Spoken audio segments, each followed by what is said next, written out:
Hello दोस्तों, आपका स्वागत है न्यू सुपर एट चैनल पे। आज है 24 जून 2024। आइए शुरू करते हैं आज के current affairs in Hindi with memory tricks. जुगाड़ से याद करेंगे सारे करंट अफेयर, बिना टेंशन बिना रटे। दोस्तों पीडीएफ अवेलेबल है टेलीग्राम पे, उसका लिंक दिया हुआ है डिस्क्रिप्शन पे, आप वहाँ से जाके पीडीएफ को डाउनलोड भी कर सकते हैं। दोस्तों आपको ये वीडियो यदि पसंद आए तो लाइक जरूर करें, आपका एक लाइक मुझे बहुत मोटिवेशन देता है। दोस्तों आप इस वीडियो को अपने व्हाट्सअप स्टेटस पर जरूर शेयर करें, जिससे आपके दोस्तों को भी इस वीडियो का फायदा मिल सके। और इस चैनल को सब्सक्राइब जरूर करें, जिससे आने वाले सारी वीडियो का नोटिफिकेशन आपको टाइम पे मिले। आइए शुरू करते हैं आज के करंट अफेयर्स। क्वेश्चन नंबर 1, हाल ही में किसे यूएनएचसीआर का वैश्विक सद्भावना राजदूत नियुक्त किया गया है? ए गौरव पांडे, बी विनोद गनात्रा, सी थियो जेम्स, डी इनमें से कोई नहीं। आंसर सी है थियो जेम्स। आप यहाँ पे पिक देख सकते हैं, ये है थियो जेम्स। इन्हीं को यूएनएचसीआर का वैश्विक सद्भावना राजदूत नियुक्त किया गया है। ठीक है, और यहाँ पे आप उसका फुल फॉर्म देखेंगे तो क्या होगा? United nation human council of refugee. ठीक है, ये इसका फुल फॉर्म है। तो ये रिफ्यूजी के लिए एक यूनाइटेड नेशन ने संस्था बनाई हुई है, यूएनएचसीआर। इसके सद्भावना राजदूत ये नियुक्त किए हुए हैं थियो जेम्स। अब इनका नाम कैसे याद रखेंगे? तो जो रिफ्यूजी होते हैं, इतने सारे देशों में प्रॉब्लम्स चल रही हैं, वहाँ के लोग निकल के दूसरे देशों में जाते हैं। जब दूसरे देशों में जाते हैं तो वो रिफ्यूजी कहलाते हैं। ठीक है, उनको खाने पीने का ज़्यादा अच्छा मिलता नहीं है, तो खाने को तो मिलता ही नहीं ज़्यादा अच्छा, कुछ भी नहीं मिलता है खाने को, बहुत परेशानी रहती है। खाने को तो मिलता नहीं है, लेकिन जो यूनाइटेड नेशन है वो क्या कर रही है? पीने की व्यवस्था बना रही है, पानी पीने की व्यवस्था बना रही है। जैसे यहाँ पे एक बच्चा है, देखिए आप पानी पी रहा है, तो यहाँ क्या कह रहे हैं यूनाइटेड नेशन वाले? पियो जियो। पियो और सिर्फ जियो, पियो और जियो, मतलब खाने का हमसे बात मत करो, सिर्फ पियो और जियो। ठीक है, पियो और जियो। और इसके और सद्भावना कौन दे रहा है? ये पीछे से ये दे रहे हैं थियो। पियो जियो थियो, थियो कह रहे हैं पियो और जियो। ठीक है, तो इस तरीके से लिंक बना के आप याद रखेंगे। जो रिफ्यूजी होते हैं उनको खाने को नहीं मिल रहा है, उनको सिर्फ पीने को मिल रहा है। तो पीने को मिल रहा है, तो यूनाइटेड नेशन क्या कह रहा है? पियो और जियो। ठीक है, तो इस तरीके से याद रखेंगे, पियो जियो और थियो। इस तरीके से लिंक बना के याद रखेंगे। क्वेश्चन नंबर 2, हाल ही में कौन इंडियन रग्बी टीम के कोच बने हैं? ए यूबी लक्पी, बी सुजय लामा, सी वैसाले सेरेवी, डी इनमें से कोई नहीं। आंसर सी है वैसाले सेरेवी। आप यहाँ साइड में पिक देख सकते हैं, ये है वैसाले सेरेवी, ये इनकी पिक है वैसाले सेरेवी की। ये इंडियन रग्बी टीम के कोच बने हैं। दोस्तों आप इनका नाम आप कैसे याद रखेंगे? जो रग्बी वाले प्लेयर्स होते हैं उनके शरीर जो होते हैं ना, वो पतले कमज़ोर नहीं होते हैं, उनके शरीर होते हैं भैंसे जैसे टाइट, मोटे मोटे हैवी। जैसे आप यहाँ पे देख सकते हैं ना, ये प्लेयर है, ये रग्बी प्लेयर है, तो इसका शरीर कैसा है? भैंसा जैसा है। इसका प्लेयर शरीर कैसा है? भैंसा जैसा। तो भैंसे से याद रखेंगे वैसाले, वैसाले, भैंसाले। जैसे ऐसे याद कर ले, भैंसाले या वैसाले, इस तरीके से। जो आगे का वैसा है, वैसा, इसको हम लोग कन्वर्ट कर, यहाँ पे आप देख सकते हैं, यहाँ पे मैंने लिखा हुआ है, ये आगे का जो वैसा लिखा हुआ है वैसा, इसको हम लोग कन्वर्ट करेंगे भैंसा में। तो रग्बी प्लेयर्स की शरीर कैसे होते हैं? भैंसे जैसे होते हैं। कैसे होते हैं? भैंसे जैसे, मजबूत, भारी भारी। ठीक है, क्योंकि इसमें एक दूसरे को टक्कर मार के एक गोल करना होता है, इधर से उधर जाके। तो भैंसा वैसा ऐसे करके। और फुर्ती कैसी होती है? जैसे शेर में फुर्ती होती है ना अपने शिकार को पकड़ने की, शेर जैसी। तो शेर जैसी फुर्ती होती है इनके अंदर, तेज तेज, बहुत तेज दौड़ते हैं। तो शेरे, शेरे से याद रखेंगे शेर, शेर जैसी फुर्ती होगी और भैंसे जैसी ताकत होगी। वैसाले शेरे भी, इस तरीके से लिंक बना के याद रखेंगे आप। क्वेश्चन नंबर 3, हाल ही में जारी वैश्विक ऊर्जा संक्रमण सूचकांक में कौन शीर्ष पर रहा है? ए स्वीडन, बी डेनमार्क, सी फिनलैंड, डी इनमें से कोई नहीं। आंसर ए है स्वीडन। जो आप यहाँ पे देख सकते हैं मैप में, ये इधर कि ये क्या है? रशिया है। ठीक है, रशिया के बगल इधर से जाएंगे आप ऊपर तो फिनलैंड है, फिनलैंड के बगल में स्वीडन है। ये स्वीडन देश जो है, ये ऊर्जा संक्रमण सूचकांक में सबसे नंबर 1 पे रहा है। ठीक है, अब आप इसको याद कैसे रखेंगे? आप स्वीडन, स्वीडन, तो स्वीडन को कन्वर्ट करेंगे स्वीट बन, जो मीठे वाले वो बन आते हैं ना, जो हम लोग खाते हैं स्वीट बन, तो ये स्वीट बन जो होते हैं उसको कन्वर्ट करेंगे स्वीडन से। ठीक है, यदि कोई व्यक्ति जैसे ये हाथ में है, ये क्या कर रहा है? स्वीट बन खा रहा है, स्वीट बन कर खा रहा है, तो उसको क्या आ रही है? बहुत तेज ऊर्जा आ रही है, इसको ऊर्जा मिल रही है, ताकत मिल रही है, एनर्जी। देख रहे हैं आप, स्वीट बन खा के, ये स्वीट बन खा रहा है, स्वीट बन खाते ही इसको क्या मिली? बहुत सारी एनर्जी मिली, ऊर्जा मिली। तो इस तरीके से याद रखेंगे, स्वीट बन खा के क्या मिलती है? ऊर्जा मिलती है हमें।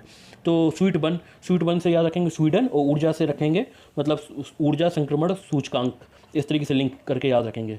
ऊर्जा किससे मिल रही है? स्वीट बन खा के मिल रही है। स्वीट बन का मतलब हो गया स्वीडन। क्वेश्चन नंबर 4, हाल ही में गृह मंत्रालय ने किसे दिल्ली नगर निगम का आयुक्त नियुक्त किया है? ए प्रदीप कुमार, बी अनुराग बत्रा, सी अश्विनी कुमार, डी इनमें से कोई नहीं। आंसर सी है अश्विनी कुमार। आप यहाँ पे पिक देख सकते हैं, ये है मिस्टर अश्विनी कुमार।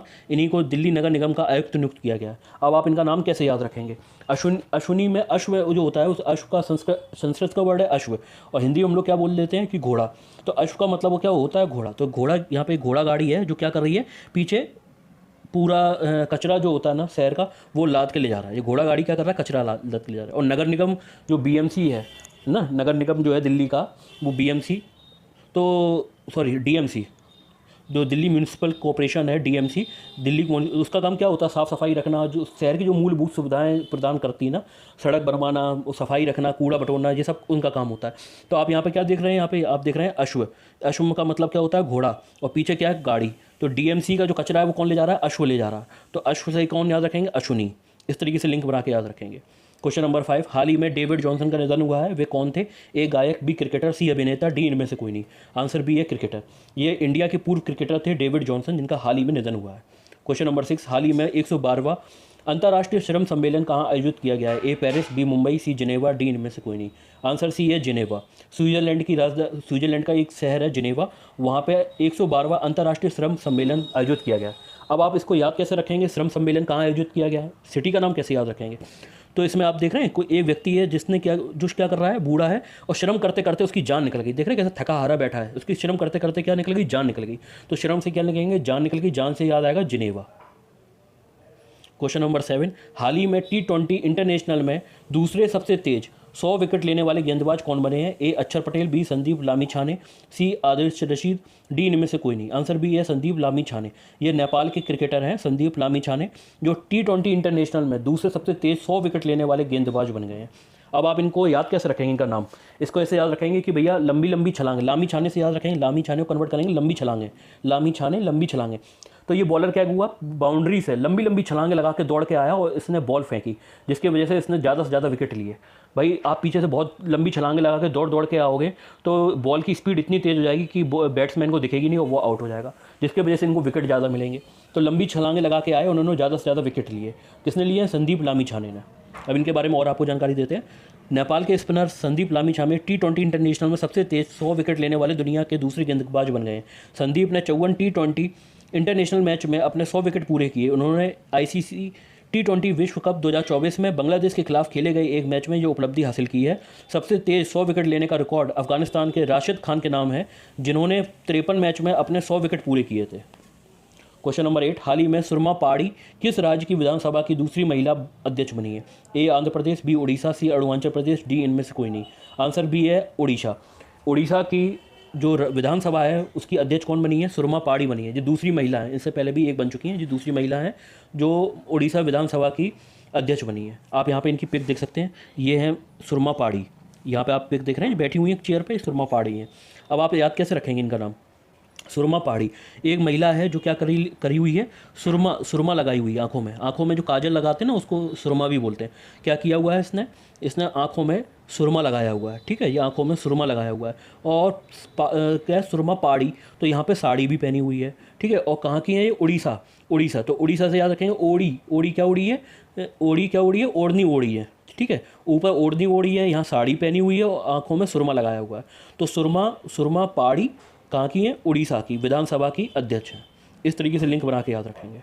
ठीक है, ओड़ी क्या हुई है? सिर पे ओढ़नी ओढ़ी हुई है।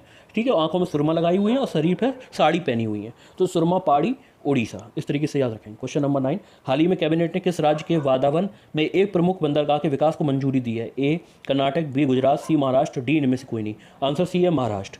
पीएम मोदी ने नेतृत्व वाले केंद्रीय मंत्रिमंडल ने महाराष्ट्र में 76,220 करोड़ रुपए की वदावन बंदरगाह परियोजना को मंजूरी दे दी है। यह भारत के सबसे बड़े पोर्ट प्रोजेक्ट में से एक है। यह आगामी भारत मध्य पूर्व यूरोप कॉरिडोर और अंतर्राष्ट्रीय उत्तर दक्षिण परिवहन कॉरिडोर के लिए प्रवेश द्वार बंदरगाह के रूप में कार्य कर सकता है। वदावन बंदरगाह एक ग्रीनफील्ड पोर्ट होगा। ठीक है, ये मुंबई के पास आप समझ सकते हो, महाराष्ट्र में ये वदावन पोर्ट बन रहा है। क्वेश्चन नंबर 10, हाल ही में किस राज्य के हाईकोर्ट ने 65% आरक्षण के फैसले का रद्द कर दिया है? ए केरल, बी राजस्थान, सी बिहार, डी इनमें से कोई नहीं। आंसर बी है बिहार। बिहार के हाईकोर्ट ने 65% आरक्षण के फैसले को रद्द कर दिया है। आप यहाँ पे चार्ट देख सकते हैं किसको कितना आरक्षण मिला है, यहाँ पे दिखाया दे रहा है। क्वेश्चन नंबर 11, हाल ही में किस देश ने ईरान रिवोल्यूशनरी गार्ड्स को आतंकवादी समूह के रूप में सूचीबद्ध किया है? ए रूस, B Canada, C Israel, D इनमें से कोई नहीं। आंसर बी है कनाडा।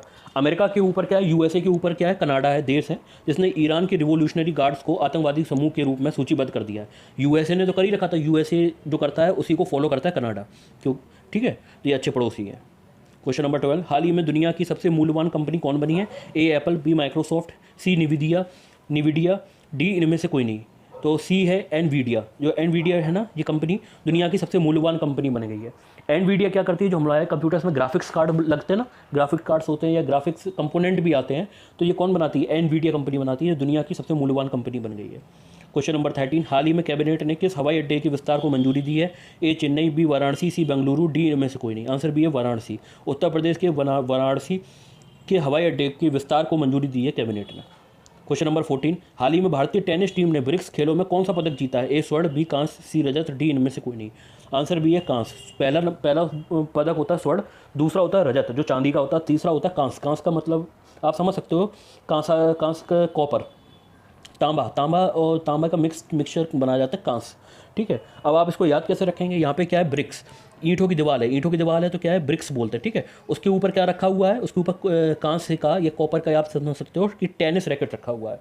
तो आप इस तरीके से इमेज याद कर लीजिए, ब्रिक्स के ऊपर क्या रखा हुआ है, ब्रिक्स याद आएगा, ब्रिक्स की दीवार है, उसके ऊपर क्या रखा हुआ है, कॉपर का या कांसे का रैकेट रखा हुआ है। तो ऐसे याद रखिए कि ब्रिक्स खेलों में कौन सा पदक भारतीय टेनिस टीम ने जीता है, कांस्य पदक जीता है।